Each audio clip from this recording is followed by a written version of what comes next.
কখনো কি মনে হয়েছে আমি কিছুই পারি না, আমার দ্বারা কিছুই হবে না? তাহলে পবিত্র কোরআনুল মাজিদের সূরা বাকারার ৩১ নাম্বার আয়াতটি মনোযোগ দিয়ে শুনুন।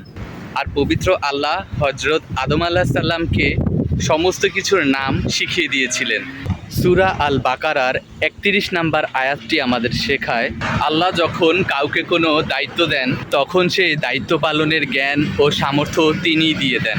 তাই তো নিজের দুর্বলতা দেখে ভেঙে পড়ো না, হতাশা হইও না। হয়তো তুমি আজকে কিছু জানো না বা পারো না, কিন্তু পবিত্র আল্লাহর ওপর ভরসা রেখে যদি তুমি সেই অনুসারে কাজ করতে থাকো, ইনশাল্লাহ তুমিও দক্ষ হয়ে যাবে, একদিন তুমিও সফল হবে।